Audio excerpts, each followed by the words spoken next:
வணக்கம். இன்னைக்கு நாம சுபான்ஷு சுக்லாவோட ஒரு அசாத்தியமான பயணம் பத்தி கொஞ்சம் ஆழமா பார்க்க போறோம்.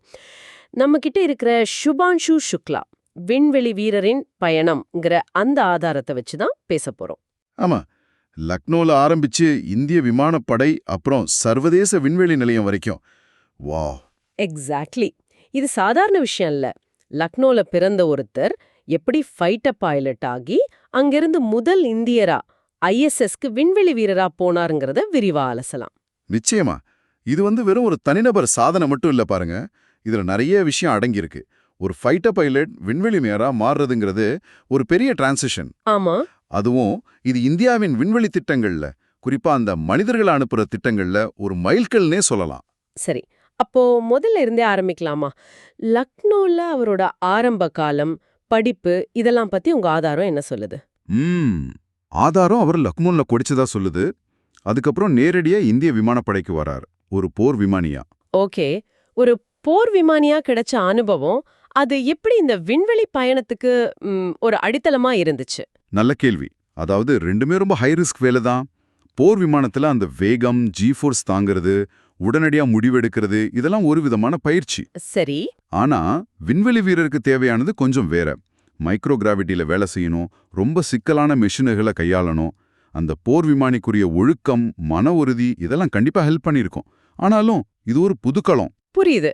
அப்போ அந்த விமானி பயிற்சியிலிருந்து விண்வெளி வீரர் பயிற்சிக்கு மாறுறதுல என்ன மாதிரி சவால்கள் இருந்திருக்கும்? ஆதாரம் அத பத்தி பேசுதா? ஆதாரம் நேரடியா சொல்லலைனாலும் நம்மள புரிஞ்சுக்க முடியுது. ஒன்னு ஸ்பேஸ் கிராஃப்ட் சிஸ்டம்ஸ் பத்தி கத்துக்கிறது. அதுவே பெரிய விஷயம். ஆமா. அப்புறம் ஸ்பேஸ் வாக் பயிற்சி, ரொம்ப நாள் ஒரு சின்ன இடத்துல மத்தவங்களோட இருக்கிறது, இதெல்லாம் மன ரீதியாவும் உடல் ரீதியாவும் பெரிய சவால். 4 விமான கண்ட்ரோல்ஸ்க்கும் ஸ்பேஸ் கிராஃப்ட் கண்ட்ரோல்ஸ்க்கும் நிறைய வித்தியாசம் இருக்கும் இல்லையா? ஆமா ஆமா. அதெல்லாம் கத்துக்கிறதுக்கே கடுமையான பயிற்சி தேவைப்பட்டிருக்கும். இதுக்கப்புறம் தான் அந்த ஹைலைட் வருது. அந்த ஆக்சிம் மிஷன் 4 பயணம். அது என்ன மிஷன்? கொஞ்சம் சொல்லுங்களேன். ஆமா, அதுதான் ஆக்ஸ்-4. ஆக்சிம் ஸ்பேஸ் நடத்தின ஒரு பிரைவேட் மிஷன் அது. இதன் மூலமா தான் அவர் சர்வதேச விண்வெளி நிலையத்துக்கு, அதாவது ஐஎஸ்எஸ்க்கு போனாரு. ஐஎஸ்எஸ் பூமிக்கு மேல சுத்திட்டு இருக்கிற அந்த பெரிய லேப் மாதிரி இல்லையா? சரியா சொன்னீங்க. பல நாடுகள் சேர்ந்து நடத்துற ஒரு ஆய்வுக்கூடம். அங்கதான் இவர் போயிருக்காரு. ஓஹோ. அங்க என்ன செஞ்சாரு? உங்க ஆதாரம் ஏதோ அறிவியல் சோதனைகள், அவுட்ரீச் செஷன்ஸ்னு சொல்லுதே. ஆமா. ஐஎஸ்எஸ்ல தங்கி இருக்கிற விண்வெளி வீரர்கள் நிறைய ஆராய்ச்சி பண்ணுவாங்க. மனித உடல் விண்வெளியில எப்படி மாறுது, சில பொருட்கள் மைக்ரோ கிராவிட்டில எப்படி நடந்துக்குதுன்னு பல சோதனைகள். சரி சரி. அதுல இவரும் பங்கெடுத்திருக்கார். கூடவே உங்க ஆதாரம் சொல்ற மாதிரி அவுட்ரீச்சும் செஞ்சிருக்கார். அதாவது அங்கிருந்து பூமியில இருக்கிறவங்களோட, குறிப்பா ஸ்டூடெண்ட்ஸ் கிட்ட பேசி விண்வெளி பத்தின ஆர்வத்தை தூண்டியிருக்கார். ஓ, அது ரொம்ப முக்கியம் இல்லையா? அடுத்த தலைமுறைக்கு ஒரு இன்ஸ்பிரேஷன் மாதிரி. நிச்சயமா. விண்வெளி ஆராய்ச்சியில நேரடி மனித பங்களிப்பு எவ்ளோ முக்கியம்னு இது காட்டுது.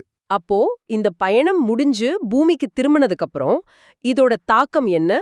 முக்கியமா இந்தியா அடுத்த பிளான் பண்ற ககன்யான் மிஷனுக்கு இது எந்த அளவுக்கு ஒரு ஊக்கமா இருக்கும்? இது ரொம்ப ரொம்ப முக்கியமான கேள்வி. இந்த பயணம் ககன்யான் மாதிரி இந்தியா சொந்தமா மனிதர்களை அனுப்புற திட்டங்களுக்கு ஒரு பெரிய பூஸ்ட் கொடுக்கும். ஏன்னா நமக்கு நேரடி அனுபவம் கிடைக்குது. எப்படி? விண்வெளியில நம்ம ஆளுங்க எப்படி செயல்படுவாங்க, என்ன மாதிரி சவால்கள் வரும்னு ஒரு ஐடியா கிடைக்கும். இது போக இந்தியாவோட டெக்னாலஜி திறமையை இது உலகத்துக்கு காட்டுது. சர்வதேச லெவல்லையும் இது இந்தியாவோட பார்ட்னர்ஷிப்க்கு வழிவகுக்கும்.